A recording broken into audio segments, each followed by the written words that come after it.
Ministro, muito boa noite. Eu queria que o senhor começasse explicando para o nosso ouvinte quais foram as irregularidades descobertas pela CGU e por outros órgãos de controle do governo em relação a associações de aposentados e pensionistas do INSS que vinham recebendo aí repasses indevidos que eram descontados dos beneficiários. E como que esses repasses eram feitos sem a concordância dos aposentados e pensionistas do INSS. Boa noite aos ouvintes da Voz do Brasil. Prazer estar aqui com vocês mais uma vez. E para falar de um tema de utilidade pública, que é uma agenda do governo do presidente Lula, que é a agenda de combate à corrupção. Nós nos empenhamos muito nesse governo em enfrentar fraudes, em enfrentar o combate enfrentar a corrupção. Essa é uma agenda que o presidente Lula determinou que eu conduzisse à frente da CGU com muito rigor. E um produto dessas investigações foi exatamente esse caso que você traz à tona. É um caso que começa com uma investigação, uma auditoria da CGU no INSS, porque esses descontos estavam sendo feitos dos aposentados há muitos anos. É verdade que a possibilidade de descontos associativos, entidades que associam aposentados e fazem um desconto nas folhas de pagamento desses aposentados, essa possibilidade existe desde 1991. Então, esses descontos são feitos há muitos anos. Só que o que se notou, principalmente a partir de 2017, 2019, foi um aumento no valor desses descontos. E aí a CGU quis entender o que estava acontecendo. Os auditores da CGU quiseram entender o que estava acontecendo, fizeram uma auditoria, perceberam que muitos desses aposentados não tinham autorizado esses descontos. Que essas listas de aposentados que teriam autorizado esses descontos iam para folha de pagamento e muitos deles não tinham autorizado. E isso feito por entidades que tinham filiado esses aposentados indevidamente. Por conta disso, se detectou essa fraude. E no meio desse processo de investigação, a Polícia Federal também estava investigando esse assunto. E isso gerou uma operação, feita há 2 semanas atrás, da Polícia Federal com a CGU, que é uma operação de defesa dos aposentados e aposentadas brasileiros contra essa fraude que vinha acontecendo. Então, essa operação, de fato, foi uma operação bastante grande. Foram mais de 800 policiais e 80 auditores da CGU que fizeram essa investigação. E essa investigação agora, obviamente, depois da operação, ainda vai ter desdobramentos. Pois é, ministro, a partir da auditoria, dessa constatação, o que vem sendo feito pelos órgãos do governo federal envolvidos na investigação? Bom, acho que em primeiro lugar, o que é importante fazer foi feito logo no começo dessa operação, que foi suspender esses descontos. Então, não estão acontecendo mais esses descontos. As pessoas que tinham, os aposentados que tinham sido descontados no mês, na última folha de pagamento, o recurso não foi transferido para essas entidades. Então, na próxima folha de pagamento, os aposentados vão receber esses recursos de volta. Então, essa primeira coisa que precisava ser feita era suspender.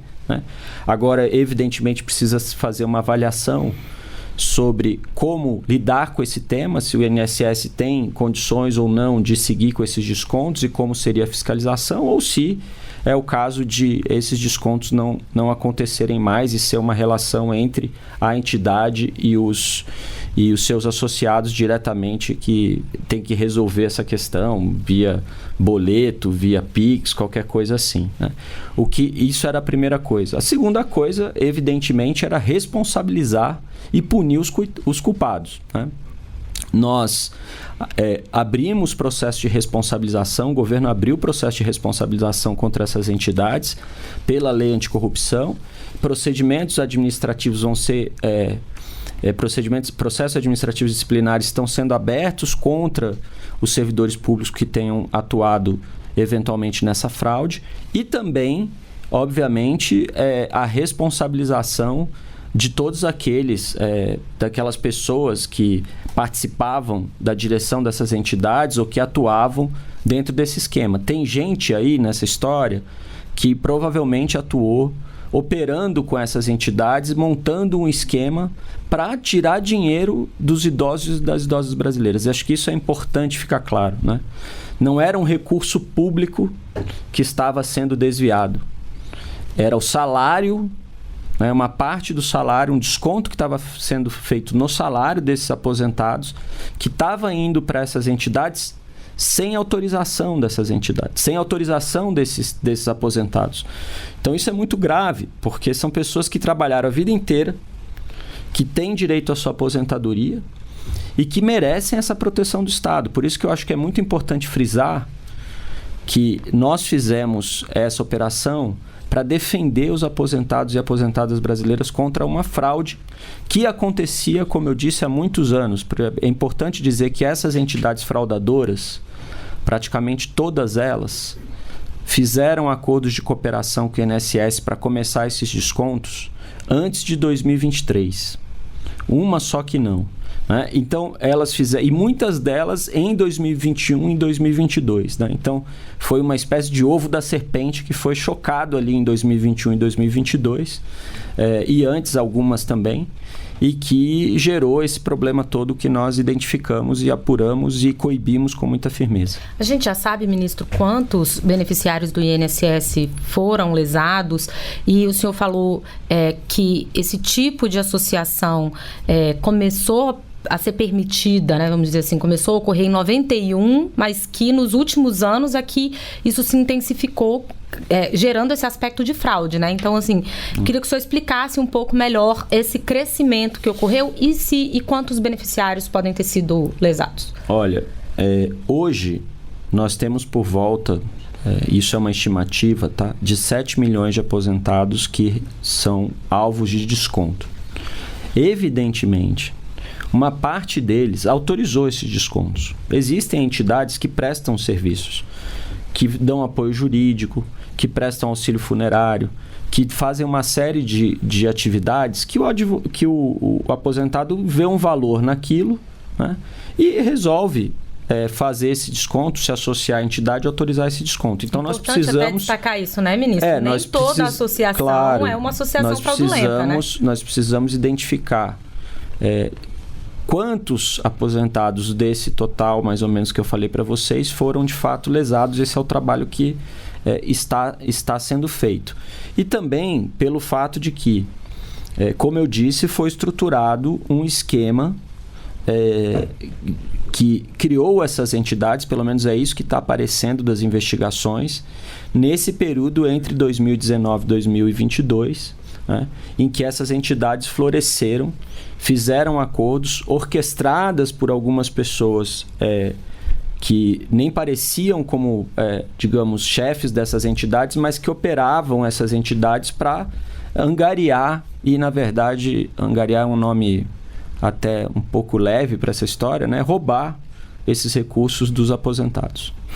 Agora, ministro, a gente não pode encerrar a entrevista sem fazer um alerta sobre fake news, né? Sempre que algo em relação aos aposentados surge, muita gente mal intencionada aparece com mentiras, com o objetivo de criar pânico, né? Algo que o senhor considera importante desmentir nesse momento, onde as pessoas devem procurar informações confiáveis? É importante essa questão, porque tem muita gente que nessas horas tenta se... A gente acabou de acabar com um esquema de manipulação e fraude contra aposentados. Tem gente que está usando o que aconteceu para criar outro esquema de fraude e manipulação. Seja por meio de desinformação, seja por meio de tentar enganar as pessoas, né? De falar que as pessoas têm direito a determinados valores que eventualmente elas não têm, de vender terreno na lua, esse tipo de coisa. A gente precisa evitar isso. Então, assim, em primeiro lugar, eu estou dizendo aqui, quem está sendo descontado, quem era descontado, não está sendo mais descontado. Então, ninguém precisa correr numa agência do INSS para falar, eu quero que pare o meu desconto. Já parou, né? Então, acho que essa é uma primeira coisa que é importante dizer. Segunda coisa, tem muita gente de má fé que fica querendo confundir a cabeça das pessoas e falar de um esquema de 90 bilhões de reais e coisas desse tipo. Isso é fake news. Não tem esquema de 90 bilhões de reais. As pessoas, 90 bilhões de reais foi o que foi emprestado no crédito consignado, o valor total apurado pelo TCU em 2023. Crédito consignado, claro, pode ter gente que está recebendo empréstimo sem ter pedido e tem que denunciar, e isso é importante que seja feito, mas crédito consignado não tem nada a ver com desconto associativo, são outras regras, é outra dinâmica, é outro tipo de controle, né? Muito mais apurado, inclusive, do que eram os controles dos descontos associativos. Se as pessoas tiverem dúvida, elas têm os canais do governo federal, elas têm o Meu INSS, elas têm o Fala BR e elas têm os outros canais oficiais do governo que elas podem acessar. O telefone 135, o telefone 135, que elas podem tirar as dúvidas. A gente está à disposição para responder. Muito bem, nós conversamos com Vinícius Marques de Carvalho, ministro da Controladoria Geral da União. Ministro, muito obrigada pela sua entrevista e pelos esclarecimentos aqui na Voz do Brasil. Eu que agradeço. Boa noite. Sueli Soares deu início ao seu negócio dentro de casa, em Natal, no Rio Grande do Norte. Ela vendia óculos para vizinhos e pessoas próximas. Percebendo que tinha oportunidade de impulsionar as vendas, ela conseguiu o empréstimo de R$5 mil pelo programa Acredita no Primeiro Passo, que atende exclusivamente pessoas inscritas no Cadastro Único do Governo Federal. O recurso fez toda a diferença e hoje tem uma loja. Eu não tinha expectativa de aumentar, de sair, de comprar um ponto de comércio para ampliar minha ótica. E com esse dinheiro do Acredita, eu consegui comprar meu ponto de comércio e montar minha ótica. O Acredita no Primeiro Passo foi criado para atender famílias de baixa renda, que estão em situação de vulnerabilidade socioeconômica inscritas no CAD Único. Já foram ofertados mais de 726 milhões de reais, beneficiando 87 mil pessoas.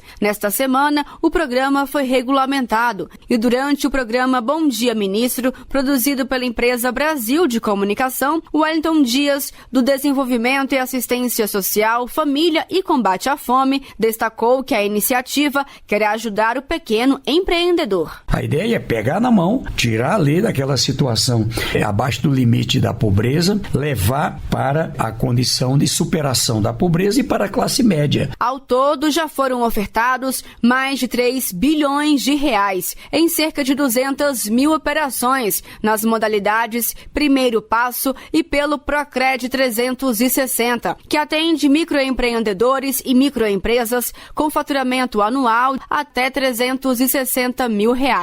Reportagem Thaísa Vitória. A taxa de desemprego entre jovens de 14 a 24 anos caiu de 25% em 2019 para 14% em 2024, de acordo com um levantamento feito pelo Ministério do Trabalho e Emprego. E o número de jovens que não estudam nem trabalham, os chamados NEM, caiu para o menor nível dos últimos 12 anos. São cerca de 5.300.000 jovens nessa situação. O diretor de Políticas de Trabalho para a Juventude, João Vitor Mota, explica o que contribuiu para o aumento da participação dos jovens no mercado de trabalho. A gente tem um aquecimento do mercado de trabalho e da economia, um crescimento dos vínculos formais, mas também a gente tem um crescimento das políticas públicas específicas de atendimento aos jovens, como a política de aprendizagem profissional, que está no seu melhor momento da história, com quase 650 mil jovens contratados, e também a política de estágio, que tem visto um crescimento muito grande no último período e impacta sobretudo os jovens. Também aumentou o número daqueles que estão inseridos em programas de estágios e de aprendizagem. Em 2023, foram registrados 624 mil estagiários no país. Esse número saltou para 990 mil no primeiro bimestre de 2025. A estudante de jornalismo Lara Oliveira, de São Paulo, comemora a conquista da sua primeira vaga. Uma grande oportunidade para mim de tudo que eu tô aprendendo na faculdade, na parte teórica, colocar na prática. Ajuda financeiramente, no meu caso ajuda a pagar a faculdade, mas também é muito mais a parte do conhecimento. Em relação aos aprendizes, o maior patamar foi registrado em novembro do ano passado, 637.500 jovens contratados. Reportagem Natália Kozlik. De um lado, Reino Unido, França, União Soviética e Estados Estados Unidos. Eram os aliados. No lado oposto, o grupo conhecido como Eixo, Alemanha, Itália e Japão. A Segunda Guerra foi travada em várias frentes no Ocidente e no Oriente, mas a resistência dos soviéticos, que barraram várias tentativas de invasão alemã, virou orgulho nacional. E em toda a Rússia, no dia 9 de maio, é comemorado o Dia da Vitória contra o Nazismo. O desfile contará com a presença do presidente Lula. Os brasileiros, aliás, também contribuíram para derrotar as forças de Hitler.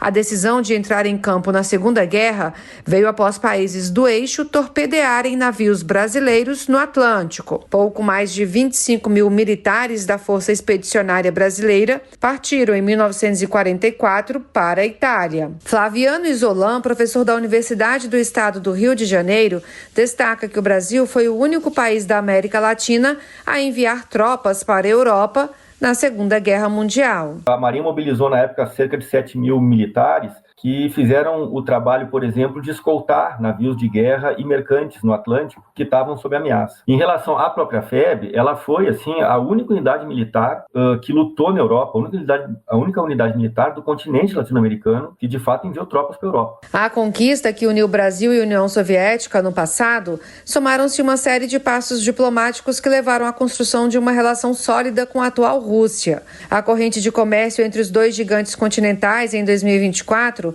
se aproximou dos 13 bilhões de dólares.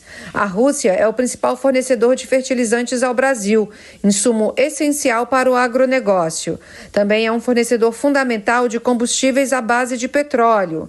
Já o Brasil vende para os russos principalmente soja, café e carne de boi e de ave. O embaixador Eduardo Paes Saboia, secretário de Ásia e Pacífico do Ministério das Relações Exteriores, ressalta a necessidade de ampliar o comércio com a Rússia. Acho que haverá, sim, do ponto de vista do nosso presidente, imagino, uma menção à questão da necessidade de a gente reequilibrar um pouco essa balança. Que nós importamos dois produtos que são fundamentais, né? Fertilizantes são fundamentais até para o nosso setor exportador e diesel também, mas nós queremos ampliar as nossas exportações para a Rússia.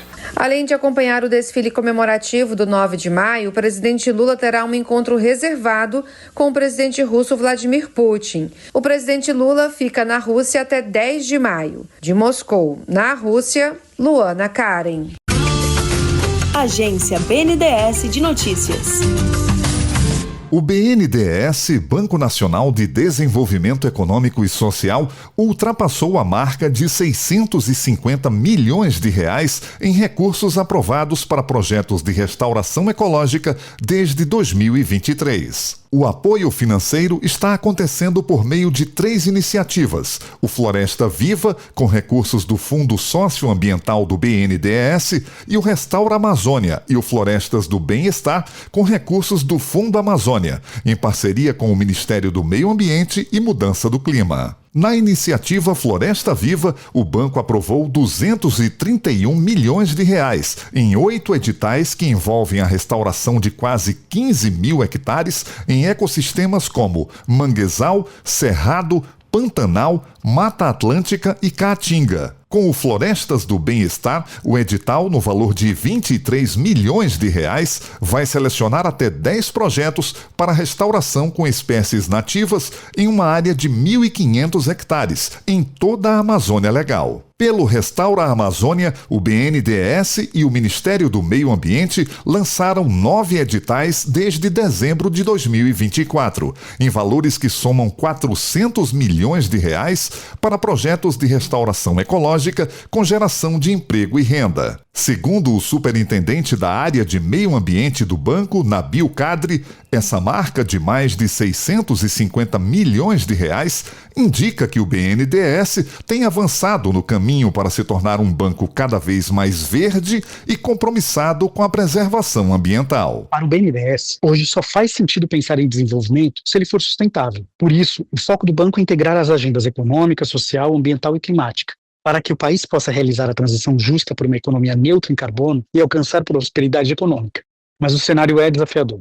Com o aumento da temperatura do planeta e das emissões de gases de efeito estufa, plantar árvores e restaurar o meio ambiente é um dos caminhos para enfrentarmos essa crise climática e gerarmos renda e maior prosperidade para o nosso país. Além das iniciativas Floresta Viva, Restaura a Amazônia e Florestas do Bem-Estar, o BNDES também apoia o restauro florestal por meio de uma linha de crédito do novo Fundo Clima, vinculado ao Ministério do Meio Ambiente.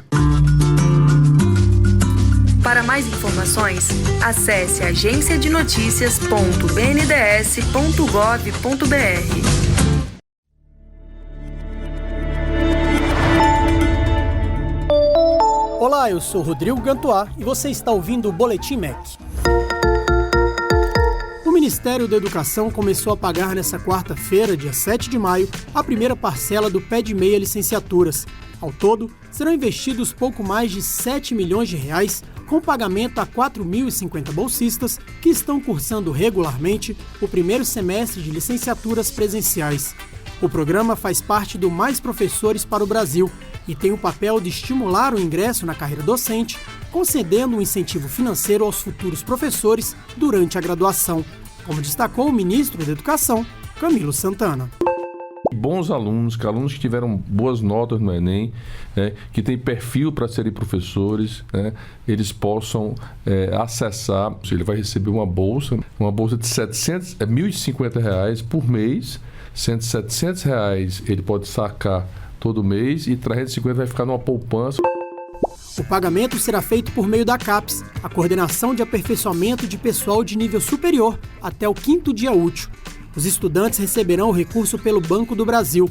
A abertura da conta é feita de forma automática. O beneficiário precisa apenas ativar a conta no aplicativo do banco, selecionando a opção Poupança Social. Para estudantes menores de idade, a ativação da poupança social deve ser feita em uma agência do Banco do Brasil. O bolsista deve estar acompanhado de um representante ou tutor legal com documento de identificação. A taxa de desistência na licenciatura de Física chega a 73% nas universidades. Esse programa é tão importante que é para atrair, estimular e incentivar as pessoas a entrarem nas licenciaturas e permanecer. Porque vocês viram que metade desiste durante o caminho do curso. Em caso de dúvidas ou necessidades de suporte, o bolsista deve buscar um funcionário responsável pelo programa na própria instituição de ensino. Para saber mais sobre esse e outros assuntos relacionados à educação brasileira, acesse as nossas redes e o nosso portal www.gov.br/MEC. Ministério da Educação, Brasil, União e Reconstrução. Governo Federal.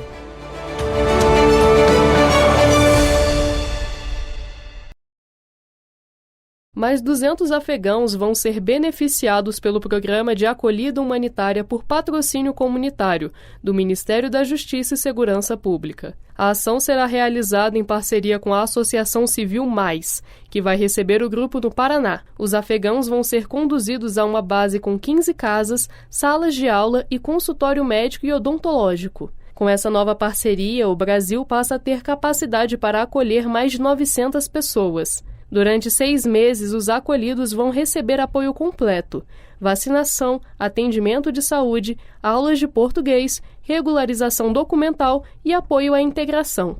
Após esse período, serão encaminhados a outras cidades brasileiras, conforme seus perfis e vínculos familiares. A inclusão no mercado de trabalho será feita com o apoio do Serviço Nacional de Aprendizagem Comercial, o SENAC, e de instituições locais, por meio de cursos profissionalizantes com tradução simultânea. Outras 7 entidades estão em fase de análise documental e do plano de trabalho para participar do programa. As organizações interessadas em atuar no acolhimento de afegãos no Brasil ainda podem enviar propostas à Secretaria Nacional de Justiça e seguir as regras do edital disposto no site do Ministério da Justiça e Segurança Pública. Com supervisão de Claudimário Carvalho, da agência Rádio Gov em Brasília, Estefânia Lima. O Ministério da Educação, o MEC, abriu nesta quarta-feira, 7 de maio, o período de adesão no programa Dinheiro Direto na Escola, o PDDE Equidade. A iniciativa vai investir 1 bilhão e 300 milhões de reais até 2026 para melhorar a estrutura e a qualidade do ensino nas escolas públicas, com prioridade para instituições em situação de vulnerabilidade social. A adesão está disponível no Sistema Integrado de Monitoramento, Execução e Controle, o CIMEC, e o prazo vai até o dia 6 de junho. Podem participar as secretarias estaduais e municipais de educação, além de escolas com unidades executora própria e listadas como elegíveis pelo MEC. O programa é coordenado pela Secretaria de Educação Continuada e pelo Fundo Nacional de Desenvolvimento da Educação e abrange ações como salas de recursos multifuncionais, saneamento em escolas rurais e educação inclusiva para comunidades indígenas, quilombolas e surdas, entre outras. Até agora, mais de 28 mil escolas já foram beneficiadas com recursos aplicados entre 2023 e 2024. Os valores repassados variam conforme o número de estudantes e o tipo de ação selecionada. As escolas devem apresentar um plano de trabalho com as demandas prioritárias. Da agência Rádio Gov em Brasília, Claudimário Carvalho. O crédito do trabalhador já movimentou mais de 10 bilhões de reais em empréstimos consignados e atendeu quase 2 milhões de trabalhadores em todo o país. Criado para oferecer crédito com juros mais baixos, o programa permite trocar dívidas antigas por novas, com melhores condições e já mostra impacto nas finanças das famílias. Desde 25 de abril, é possível migrar empréstimos consignados ou créditos pessoais para a nova linha com taxas menores. A partir de 16 de maio, começa a portabilidade, que vai permitir a mudança de banco em busca de juros ainda mais vantajosos. O Ministério do Trabalho afirma que a medida estimula a concorrência entre instituições e protege o bolso do trabalhador. Hoje, os contratos têm valor médio de R$ 5.400, pagos em até 17 meses, com prestação de cerca de R$ 327. São Paulo lidera em volume contratado, seguido por Minas Gerais, Rio, Paraná e Rio Grande do Sul. O Banco do Brasil é o principal operador, com R$ 2.700.000 liberados. Ao todo, 35 instituições já oferecem o crédito em todo o país. Da agência Rádio Gov em Brasília, Claudimário Carvalho. Aprovados no Concurso Público Nacional Unificado, o CPNU, não precisam mais ir presencialmente até o órgão público para tomar posse. O governo federal adotou um processo de admissão totalmente digital, realizado pela plataforma sougov.br. Tudo, desde a convocação até a assinatura do termo de posse, será feito online. Os candidatos serão convocados por e-mail e devem acessar o aplicativo ou o site do sougov.br para criar uma conta, preencher seus dados, enviar documentos e completar o perfil profissional. Após a análise, o termo de posse será assinado digitalmente com autenticação oficial e os dados serão automaticamente registrados no Sistema de Gestão de Pessoal.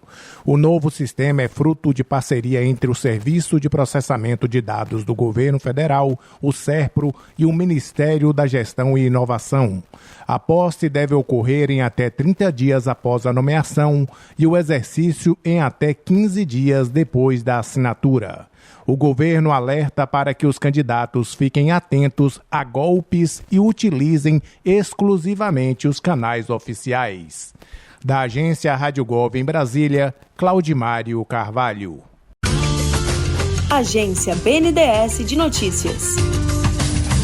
Com financiamento do BNDES, Banco Nacional de Desenvolvimento Econômico e Social, a estação Ambuitá, da linha 8 Diamante, foi inaugurada nesta segunda-feira 5 em Itapevi, na região metropolitana de São Paulo. A obra faz parte do projeto de expansão e modernização das linhas 8 e 9 dos trens metropolitanos, que conta com apoio de 3 bilhões e 400 milhões de reais do BNDES. A nova estação deverá atender em média 2.100 passageiros por dia, beneficiando principalmente os moradores dos bairros Jardim Santa Rita, Amador Bueno e Ambuitá, com uma alternativa de transporte mais ágil, segura e eficiente. Com isso, espera-se uma redução no tráfego de ônibus e outros veículos na região. Na cerimônia de inauguração, o presidente do BNDES, Aloísio Mercadante, disse que a parceria entre os entes públicos é fundamental para a execução de projetos estratégicos de infraestrutura. Toda a luta pela democracia era para respeitar o voto e permitir que os entes federados trabalhem junto à União, Estado e Município. Então, prefeito, pode ir para o BNDES, nós estamos lá para atender vocês e os demais prefeitos que estão aqui. E pode ter certeza que, independente da atitude partidária do presidente Lula, que é a parceria com São Paulo, estou olhando para o povo de São Paulo. O BNDES é o banco que mais investe nas obras de infraestrutura do governo de São Paulo. E tenho orgulho de estar trabalhando para o bem de São Paulo, trabalhando em parceria, porque é isso que a democracia precisa. Na ocasião, o governador de São Paulo, Tarcísio de Freitas, agradeceu a parceria do BNDES em projetos de mobilidade urbana. Na pessoa do presidente Mercadante, eu quero cumprimentar todos os servidores do BNDES, que são servidores extremamente profissionais, extremamente técnicos, e a gente tem hoje financiamento do BNDES nas obras de mobilidade urbana, nos investimentos de mobilidade. A gente tem o BNDES presente na linha 8, na linha 9, a gente tem o BNDES presente na linha 6, nas obras civis da linha 2, na compra dos trens da linha 2, a gente tem o BNDES presente no Rodoanel, no TIC, Campinas, São Paulo. A nova estação Ambuitá tem 2 plataformas de embarque e desembarque, saguão de entrada, bilheterias e sanitários acessíveis, paraciclo no térreo para acomodação de bicicletas e total acessibilidade, com elevadores, corrimãos, piso tátil e banheiros adaptados. Para mais informações, acesse agenciadenoticias.bnds.gov.br. A Receita Federal iniciou a Operação Fumos, do latim fumaça, para combater o comércio de cigarros convencionais e eletrônicos contrabandeados para o país. A ação ocorre em várias capitais do país, como Brasília, São Paulo, Porto Alegre, Recife, Fortaleza e Belo Horizonte. Dezenas de estabelecimentos estão sendo fiscalizados. Desde 2024, mais de 3.600.000 cigarros eletrônicos já foram apreendidos. Esses produtos são proibidos no Brasil e não têm qualquer controle sanitário. Segundo a Anvisa, Agência de Vigilância Sanitária, eles contêm substâncias tóxicas que podem causar doenças respiratórias, cardíacas e danos ao cérebro, com efeitos especialmente nocivos em jovens. Além dos riscos à saúde, o contrabando alimenta o crime organizado, gera perdas para os cofres públicos, sonega impostos e prejudica empresas legais. Os responsáveis pelas mercadorias apreendidas podem responder por contrabando. Os estabelecimentos ainda terão CNPJ suspensos. De acordo com a Receita Federal, mais ações do tipo podem ser esperadas para os próximos meses. Com supervisão de Raquel Mariano, da agência Rádio Gov, em Brasília, Estefânia Lima. Agência BNDES de Notícias. O BNDES, Banco Nacional de Desenvolvimento Econômico e Social, promove nesta quinta-feira, dia 8, em Teresina, o evento BNDES Mais Perto de Você, dirigido aos micro, pequenos e médios empresários. O encontro será no espaço de eventos 1 do Teresina Shopping, a partir das 2h30 da tarde, com entrada gratuita. Na ocasião, funcionários do BNDES vão apresentar as principais linhas de financiamento do banco, como soluções para capital de giro, aquisição de máquinas e equipamentos e crédito para projetos de investimentos. Os empresários poderão tirar dúvidas e consultar as opções mais adequadas aos seus negócios, além de conhecer as alternativas do BNDES às garantias reais para empréstimos. De acordo com o chefe do Departamento de Relacionamento do banco, Arthur Rezende, os empresários também poderão participar de rodadas de negócios. A ideia é atender os empresários de Teresina e região, conversar com esses empresários, entender as demandas que eles possuem, né? E a partir desse diagnóstico oferecer linha de crédito, de garantia, para que eles possam ter apoio no desenvolvimento dos seus negócios. O BNDES não vai estar sozinho, nós vamos ter outros parceiros participando conosco. Teremos representantes de instituições financeiras que operam repasse de BNDES. disse, durante a rodada de negócios, esses empresários poderão comparar o que é oferecido a eles, né, pelas diferentes instituições e avaliar quais as melhores oportunidades para tomarem as suas decisões com as melhores informações possíveis. As inscrições para o evento BNDES mais perto de você podem ser feitas no site bndes.gov.br/mais perto. Reportagem André de Barros Lima. Para mais informações, acesse agenciadenoticias.bnds.gov.br. Olá, você está no Conexão Energia, o fio que te conecta ao Ministério de Minas e Energia, trazendo em nossos boletins as principais notícias sobre o cenário energético no Brasil e no mundo. O Conexão Energia é uma parceria entre o Ministério de Minas e Energia e a Rádio Gov.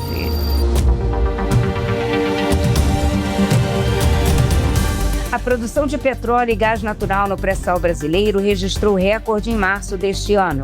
O índice chegou a 3,7 milhões de barris de óleo equivalente por dia, o que representa quase 80% da produção nacional total nesse período. As informações estão no Boletim Mensal da Produção de Petróleo e Gás Natural, divulgado pela Agência Nacional do Petróleo, Gás Natural e Biocombustíveis, ANP, vinculada ao Ministério de Minas e Energia. A produção recorde reflete o avanço tecnológico e operacional do setor, especialmente na Bacia de Santos, onde estão concentrados os maiores volumes extraídos. O Campo de Tupi foi o principal produtor do país, com média diária de 780 mil barris de petróleo e 39 milhões de metros cúbicos de gás natural.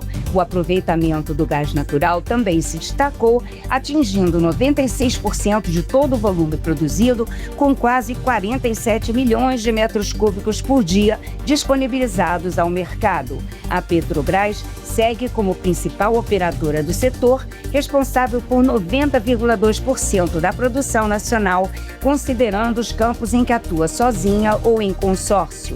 Informações mais detalhadas podem ser acessadas no site da ANP, www.anp.gov.br.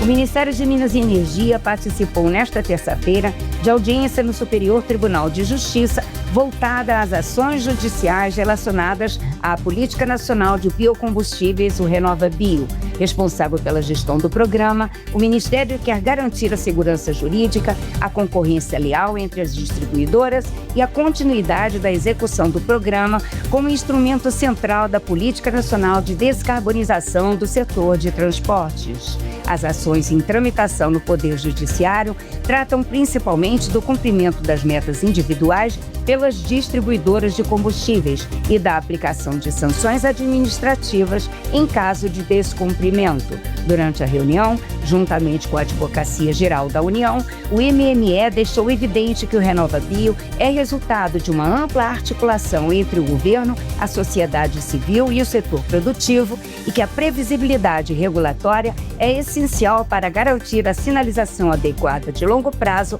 aos investimentos em biocombustíveis. O ministro de Minas e Energia, Alexandre Silveira, destacou a importância do RenovaBio para que o Brasil, que hoje é um exemplo para o mundo, avance nas metas de descarbonização. O programa promove a justiça entre os agentes do mercado e contribui para que o Brasil cumpra os compromissos ambientais firmados no Acordo de Paris, com foco na redução de emissões no setor de transportes, um dos principais responsáveis pelas emissões nacionais, ressaltou o ministro. É uma política construída para atender ao interesse público, acrescentou o ministro, unindo segurança jurídica, previsibilidade e sustentabilidade. O Conexão Energia fica por aqui. Mais informações, acesse www.mme.gov.br. Nossos boletins têm a produção e apresentação de Lizzy Quintas e edição de Ana Lúcia Ferreira e Bruno Piuí. O Conexão Energia é uma parceria do Ministério de Minas e Energia e a Rádio Gov. O Ministério da Educação, MEC, divulgou a classificação das vagas remanescentes do FIES para o primeiro semestre de 2025. Os candidatos podem consultar o resultado no Portal Único de Acesso ao Ensino Superior. Os estudantes precisam ir à Comissão Permanente de Supervisão e Acompanhamento, CPSA, da instituição, onde foram pré-selecionados nos dias 7 e 8 de maio, no horário de atendimento, para comprovar as informações fornecidas na inscrição. As vagas remanescentes são aquelas que não foram preenchidas nas etapas regulares do FIES.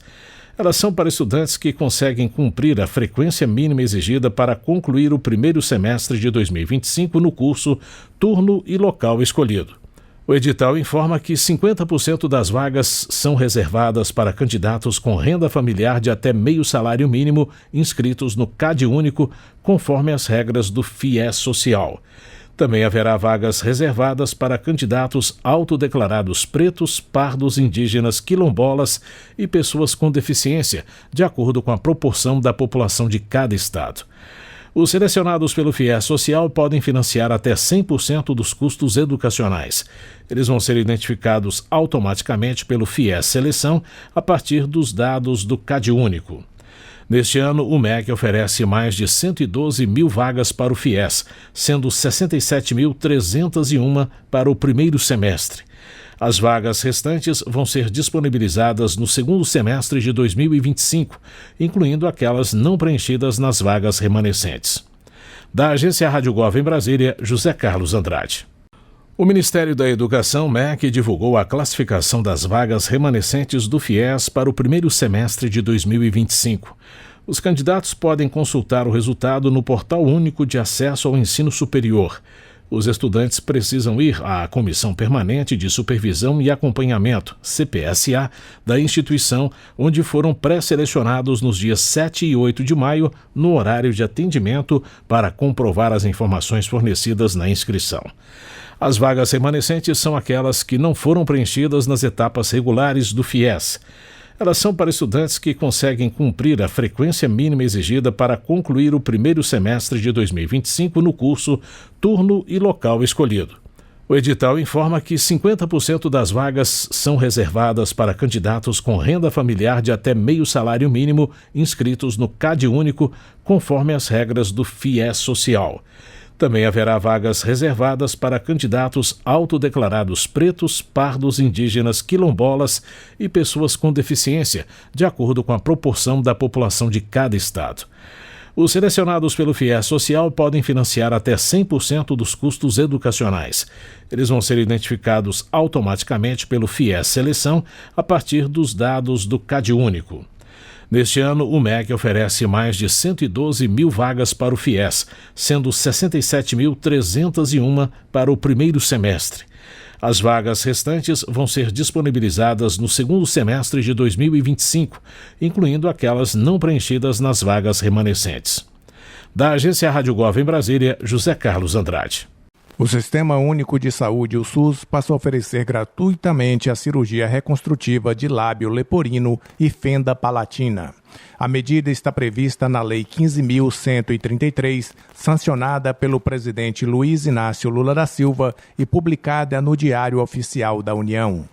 A nova legislação garante não apenas a cirurgia, mas também todo o acompanhamento necessário ao tratamento completo. Segundo o SUS, vai ser disponibilizado atendimento multidisciplinar, que inclui fonoaudiólogos para reeducação da fala, ortodontista para correções dentárias e psicólogos para apoio emocional, conforme a necessidade de cada caso. O tratamento vale tanto para crianças quanto para adultos. Recém-nascidos com diagnóstico pré-natal ou confirmado logo após o parto terão prioridade no encaminhamento para centros especializados. O objetivo é iniciar o acompanhamento clínico e planejar a cirurgia o quanto antes, promovendo uma recuperação mais eficaz e melhores resultados a longo prazo. Da Agência Rádio Gov em Brasília, Claudimário Carvalho. O Brasil bateu recorde na produção de petróleo e gás natural no pré-sal em março. Foram mais de 3,7 milhões de barris por dia, o que representa quase 80% de tudo que o país produziu no período. A maior parte saiu da Bacia de Santos, onde estão os maiores campos. Os dados são da Agência Nacional do Petróleo, a ANP. O campo de Tupi puxou a fila, com média de 780 mil barris de petróleo por dia e mais de 39 milhões de metros cúbicos de gás natural. Entre as plataformas, destaque para a FPSO Sepetiba, que liderou na produção de petróleo, e a FPSO Guanabara, campeã no gás natural. As duas operam na área do Campo de Mero. O aproveitamento do gás também foi alto, 96,5% do volume total chegou ao mercado, com quase 47 milhões de metros cúbicos por dia. A Petrobras segue como principal operadora do setor, responsável por mais de 90% da produção sozinha ou em consórcio. Em março, a produção veio de 6.466 poços espalhados pelo país, 528 no mar e quase 6 mil em terra. Da agência Rádio Gov em Brasília, José Carlos Andrade. Agência BNDES de Notícias. Com financiamento do BNDES, Banco Nacional de Desenvolvimento Econômico e Social, a estação Ambuitá, da linha 8 Diamante, foi inaugurada nesta segunda-feira 5 em Itapevi, na região metropolitana de São Paulo. A obra faz parte do projeto de expansão e modernização das linhas 8 e 9 dos trens metropolitanos, que conta com apoio de 3 bilhões e 400 milhões de reais do BNDES. A nova estação deverá atender em média 2.100 passageiros por dia, beneficiando principalmente os moradores dos bairros Jardim Santa Rita, Amador Bueno e Ambuitá, com uma alternativa de transporte mais ágil, segura e eficiente. Com isso, espera-se uma redução no tráfego de ônibus e outros veículos na região. Na cerimônia de inauguração, o presidente do BNDES, Aloísio Mercadante, disse que a parceria entre os entes públicos é fundamental para a execução de projetos estratégicos de infraestrutura. Toda a luta pela democracia era para respeitar o voto e permitir que os entes federados trabalhem junto à União, Estado e Município. Então, prefeito, pode ir para o BNDES, nós estamos lá para atender vocês e os demais prefeitos que estão aqui. E pode ter certeza que, independente da atitude partidária do presidente Lula, que é a parceria com São Paulo, estou olhando para o povo de São Paulo. O BNDES é o banco que mais investe nas obras de infraestrutura do governo de São Paulo. E tenho orgulho de estar trabalhando para o bem de São Paulo, trabalhando em parceria, porque é isso que a democracia precisa. Na ocasião, o governador de São Paulo, Tarcísio de Freitas, agradeceu a parceria do BNDES em projetos de mobilidade urbana. Na pessoa do presidente Mercadante, eu quero cumprimentar todos os servidores do BNDES, que são servidores extremamente profissionais, extremamente técnicos, e a gente tem hoje financiamento do BNDES nas obras de mobilidade urbana, nos investimentos de mobilidade. A gente tem o BNDES presente na linha 8, na linha 9, a gente tem o BNDES presente na linha 6, nas obras civis da linha 2, na compra dos trens da linha 2, a gente tem o BNDES presente no Rodoanel, no TIC, Campinas, São Paulo. A nova estação Ambuitá tem 2 plataformas de embarque e desembarque, saguão de entrada, bilheterias e sanitários acessíveis, paraciclo no térreo para acomodação de bicicletas e total acessibilidade, com elevadores, corrimãos, piso tátil e banheiros adaptados. Para mais informações, acesse agenciadenoticias.bnds.gov.br. A segunda edição do Concurso Público Nacional Unificado, CPNU, vai oferecer 3.352 vagas em 35 órgãos federais. O certame é coordenado pelo Ministério da Gestão e da Inovação em Serviços Públicos, MGI, e segue o mesmo formato da primeira edição, com inscrições por blocos temáticos e provas previstas em 228 cidades do país. O MGI lidera com 1.676 vagas para cargos como analista técnico-administrativo, assistente social e médico. O Ministério da Saúde oferece vagas para profissionais como enfermeiros, fisioterapeutas e técnicos de enfermagem. Agências reguladoras como a ANP, a ANAC e a NTT abrem centenas de vagas em setores estratégicos. Também há oportunidades em comandos militares, no Hospital das Forças Armadas e em instituições como Fundage, IFAM e ITI. A segunda edição do concurso traz melhorias para tornar o processo mais ágil e seguro. O CPNU 2 vai ter 2 etapas de provas. A primeira, com questões objetivas, está prevista para outubro. A segunda, com provas discursivas, deve ocorrer em dezembro, mas apenas para os classificados. Além disso, haverá inclusão de código de barras dos cadernos de resposta para aumentar a segurança e facilitar a correção, sem substituir outras medidas já existentes. O edital ainda não foi publicado e as inscrições não foram abertas. O MGI reforça que não há cobrança de taxas nesse momento e que informações oficiais devem ser consultadas apenas nos canais oficiais do Ministério. Da agência Rádio Gov em Brasília, Dilson Santa Fé. O Ministério das Comunicações ampliou a distribuição gratuita de kits de antena parabólica digital para famílias inscritas no Cadastro Único em 323 municípios do país. Agora, mesmo quem não possui antena tradicional pode solicitar o equipamento. A medida beneficia moradores de 16 estados e busca garantir acesso à TV aberta via satélite em áreas com baixa cobertura de sinal terrestre. A substituição das parabólicas antigas é necessária por causa da interferência gerada pelo sinal 5G, que usa a mesma faixa de frequência. Os kits oferecem som e imagem em alta definição, maior estabilidade e até 100 canais. Famílias que já possuem parabólica convencional têm até 30 de junho para agendar a instalação pelo site sigaantenado.com.br ou pelo telefone 0800 729 2404.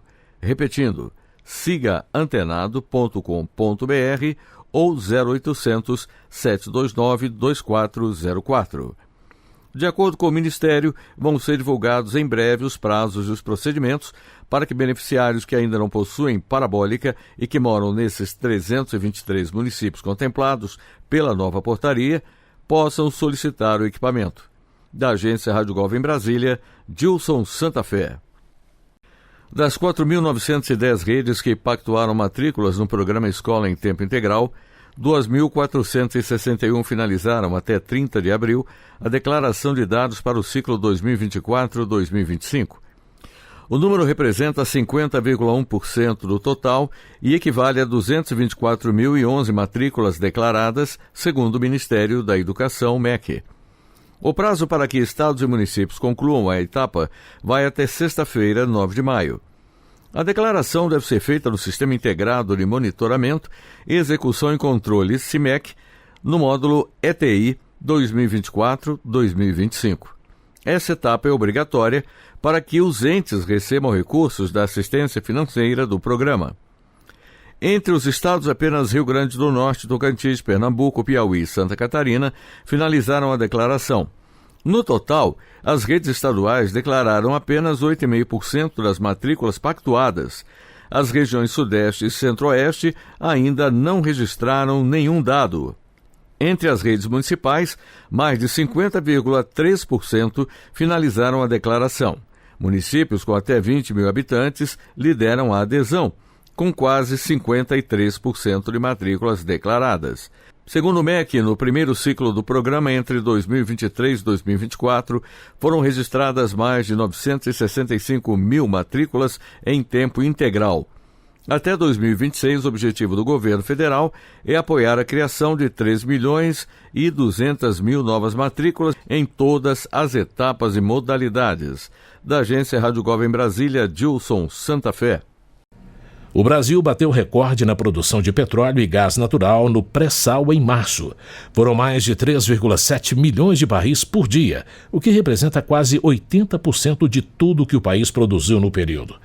A maior parte saiu da Bacia de Santos, onde estão os maiores campos. Os dados são da Agência Nacional do Petróleo, a ANP. O campo de Tupi puxou a fila, com média de 780 mil barris de petróleo por dia e mais de 39 milhões de metros cúbicos de gás natural. Entre as plataformas, destaque para a FPSO Sepetiba, que liderou na produção de petróleo, e a FPSO Guanabara, campeã no gás natural. As duas operam na área do Campo de Mero. O aproveitamento do gás também foi alto, 96,5% do volume total chegou ao mercado, com quase 47 milhões de metros cúbicos por dia. A Petrobras segue como principal operadora do setor, responsável por mais de 90% da produção sozinha ou em consórcio. Em março, a produção veio de 6.466 poços espalhados pelo país, 528 no mar e quase 6.000 em terra. Da agência Rádio Gov em Brasília, José Carlos Andrade. Mais de 225 mil estudantes do Brasil inteiro estão na disputa da 17ª Olimpíada Nacional em História do Brasil. A competição começou na última segunda-feira, dia 5, e já bateu recorde. São mais de 57 mil equipes inscritas, cada uma com 3 alunos e um professor. A primeira fase vai até sábado, dia 10 de maio. Com o apoio do Ministério da Ciência, Tecnologia e Inovação, a edição deste ano traz o tema Informação, Produção, Circulação, Limites e Possibilidades. A ideia é fazer os jovens pensarem sobre o papel da mídia e como ela ajuda ou atrapalha a construir a memória histórica do país. A Olimpíada tem 6 fases online e uma grande final presencial. As provas misturam história do Brasil com geografia, literatura, arqueologia, cultura e atualidades. A lista com os nomes das equipes que vão para a final presencial sai no dia 21 de junho. A comissão organizadora ainda vai divulgar o horário. A prova final acontece no dia 30 de agosto na Unicamp, em Campinas, São Paulo. E a cerimônia de premiação acontece no dia seguinte, 31 de agosto. Da agência Rádio Gov em Brasília, José Carlos Andrade. O governo federal abriu um novo edital do Programa de Aquisição de Alimentos, o PAA. Municípios que quiserem participar têm até o dia 20 de maio para enviar o pedido. A modalidade da vez é a compra com doação simultânea. A Prefeitura pode fazer parte da iniciativa por meio de um formulário eletrônico disponível no site gov.br/secom. O PAA compra alimentos de agricultores familiares, povos indígenas e comunidades tradicionais. Esses mantimentos vão direto para quem mais precisa: escolas públicas, restaurantes comunitários, abrigos e projetos sociais que lutam contra a fome. Só em março o governo comprou mais de 2.000 toneladas de alimentos da agricultura familiar. Os investimentos superaram a casa dos 15 milhões de reais e 5.545 produtores foram beneficiados em todo o país. No total, 200 tipos de alimentos chegaram a pessoas que vivem em situação de insegurança alimentar. Da agência Rádio Gov em Brasília, José Carlos Andrade. Foi sancionada a lei que altera a Política Nacional de Proteção dos Direitos da Pessoa com Transtorno do Espectro Autista. Agora, o texto garante de forma clara o direito à nutrição adequada e à terapia nutricional para pessoas com transtorno do espectro autista, TEA. A medida representa um avanço na promoção da saúde integral e do bem-estar das pessoas autistas no Brasil, pois muitas delas apresentam restrições alimentares severas, seletividade alimentar ou condições metabólicas específicas que exigem acompanhamento profissional e planejamento nutricional individualizado. O Congresso aprovou o projeto e o presidente Luiz Inácio Lula da Silva sancionou. A nova regra passa a valer em todo o país. A expectativa é que o texto ajude a melhorar o atendimento nos serviços públicos de saúde, educação e assistência social. Antes da atualização, a norma já previa o direito a diagnóstico precoce, tratamento, terapias, educação e inclusão social. Da agência Rádio Gov em Brasília, José Carlos Andrade. O governo brasileiro recebeu autorização pelas autoridades sanitárias da Austrália para a exportação de pescado de origem extrativa do Brasil para aquele mercado. A abertura do mercado australiano representa oportunidade estratégica para os exportadores nacionais, especialmente na comercialização de atum, pescada, lagosta e curvina, entre outras espécies de elevado valor agregado.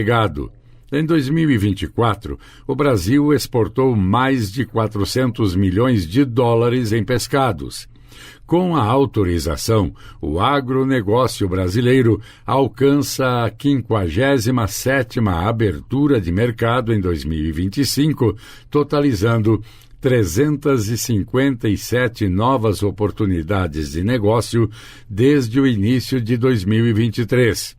Essa abertura é fruto do trabalho conjunto do Ministério da Agricultura e Pecuária, MAPA, do Ministério das Relações Exteriores e do Ministério da Pesca e Aquicultura. Da agência Rádio Gov em Brasília, Vladimir Filipim. A nova Carteira de Identidade Nacional, SIM, já está nas mãos de 25 milhões de brasileiros em todo o país, divulgou o Ministério da Gestão e da Inovação em Serviços Públicos nesta segunda-feira, dia 5. O documento vai substituir completamente o antigo RG até 2032, garantindo mais segurança, melhor identificação e a prestação de melhores serviços públicos digitais para a população. Somados, os estados de Minas Gerais e São Paulo são responsáveis por cerca de 25% dos documentos emitidos, mas Piauí e Acre estão à frente quando considerada a parcela da população com a nova identidade, 33% e 25%, respectivamente. A emissão da SIM começou em 2022, mas teve um crescimento acelerado a partir do final de 2023, principalmente entre jovens de até 19 anos. Da agência Rádio Gov em Brasília, Vladimir Filipim. O Ministério da Saúde intensificou as ações de prevenção da síndrome respiratória aguda grave diante do aumento de casos no Brasil. Nessa terça-feira, dia 6, a pasta anunciou um incentivo anual de R$100 milhões para reforçar o atendimento a crianças no SUS, público que tem registrado aumento nas hospitalizações. A portaria sobre o repasse foi publicada no Diário Oficial da União. O cenário atual de casos de SRAG é marcado pela predominância do vírus sincicial respiratório em crianças pequenas e pelo crescimento das infecções por influenza e em idosos.